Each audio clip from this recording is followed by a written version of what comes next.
విజయవాడ నడిబొడ్డున doctor BR Ambedkar విగ్రహం స్వరాజ్ మైదానం బహుశా భారతదేశ చరిత్రలో 125 అడుగుల విగ్రహం ప్రమారమి 400 కోట్లకు పైగా ఖర్చు పెట్టి ఈ దేశానికి రాజ్యాంగం అందించినటువంటి ఒక రాజ్యాంగ రూపకర్తగా ప్రజాస్వామ్యవాదిగా ప్రపంచ దేశాలకి ప్రజాస్వామ్యాన్ని రుచి చూపించినటువంటి ఒక మహోన్నతమైనటువంటి వ్యక్తిగా కీర్తించబడుతున్నటువంటి ఒకే ఒక మహనీయుడు డాక్టర్ బిఆర్ అంబేద్కర్. అయితే చాలామందికి ఈ మాట నచ్చదు. ఎందుకు నచ్చదు అంటే వాళ్ళకున్నటువంటి వాళ్ళ పర్సెప్షన్ని బట్టి ఆయన ఒక రాజ్యాంగ నిర్మాత, డ్రాఫ్టింగ్ కమిటీకి చైర్మన్ మాత్రమే. సో ఆయనకి 125 అడుగుల విగ్రహం ఏంటి, అది కూడా విజయవాడ నడిబొడ్డులో ఏంటి అని చాలామంది పాపం కన్నీళ్ళు లోపలే దిగమింగుకొని ఏడుపు వస్తున్నా ఆపుకొని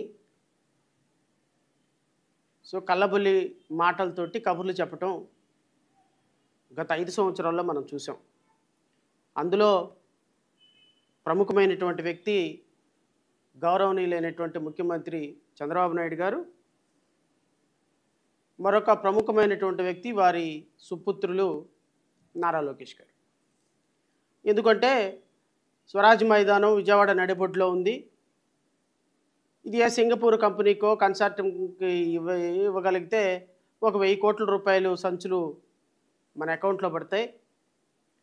అనవసరంగా డాక్టర్ బిఆర్ అంబేద్కర్కి స్మృతివనానికి స్వరాజ్ మైదానం కేటాయిస్తే ఏమవుతుందో అని రూపాయి రాదేమోనని వాళ్ళ బాధ. సరే, ఏదేమైనప్పటికీ గత ప్రభుత్వం ఎంతో ప్రతిష్టాత్మకంగా, నేను ఆ జీవోలు అవన్నీ చదవాల్సిన అవసరం కూడా లేదు, ఎందుకంటే ఒక ప్రభుత్వం కమిట్మెంట్ తోటి ఒక విగ్రహం, ఒక మహనీయుడి విగ్రహం పెట్టాలి అని ఎంతో ఫైనాన్షియల్ కన్స్ట్రైన్స్ ఉన్నప్పటికీ కూడా, కరోనా లాంటి కొన్ని విపత్కర పరిస్థితులు వచ్చినప్పటికీ కూడా విజయవాడలో ఒక ప్రముఖమైనటువంటి ప్రాంతంలో విజయవాడ నడిబొడ్డులో ఒక విగ్రహం పెట్టాలి, ఈ దేశానికి స్వతంత్రం అందించినటువంటి ఒక మహనీయుడు, ఈ దేశానికి రాజ్యాంగం అందించినటువంటి ఒక మహనీయుడు స్మృతి ఈ రాష్ట్రంలో, ఈ దేశంలో ఉన్న ప్రతి ఒక్కళ్ళు తెలుసుకోవాలి అని చాలా అద్భుతంగా 125 అడుగుల విగ్రహాన్ని మాత్రమే కాకుండా ఆ స్మృతివనం అనేటువంటి ఒక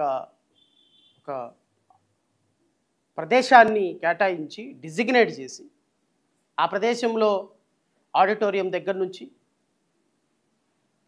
లైబ్రరీ దగ్గర నుంచి, ఒక మూవీ థియేటర్ దగ్గర నుంచి, ఒక శిల్ప కళాఖండాలన్నీ కూడా చాలా ప్రామినెంట్ వ్యక్తుల చేత, అసలు సైమన్ కమిషన్ ఎప్పుడు వచ్చింది, రౌండ్ టేబుల్ సమావేశాలు ఎలాగైనాయి, స్వతంత్ర పోరాటంలో డాక్టర్ బిఆర్ అంబేద్కర్ యొక్క పాత్ర ఏంటి, సిమ్లా ఒప్పందం ఏంటి, అసలు డ్రాఫ్టింగ్ కమిటీ ఎలా ఏర్పడింది, రాజ్యాంగ పరిషత్ ఎలా ఏర్పడింది, ఇలా కొన్ని వందల చారిత్రాత్మకమైనటువంటి అంశాలతోటి అక్కడ శిల్పాలు చెక్కించి దాని చరిత్రని రాసి చాలా అద్భుతమైనటువంటి ప్రాంగణంగా తీర్చిదిద్దిన మాట వాస్తవం. అది గౌరవనీయులు మాజీ ముఖ్యమంత్రి జగన్మోహన్ రెడ్డి గారి అకుంఠిత దీక్షతోనే ఆ కార్యక్రమం సఫలీకృతమైందన్నమాట అయితే మాత్రం వాస్తవం.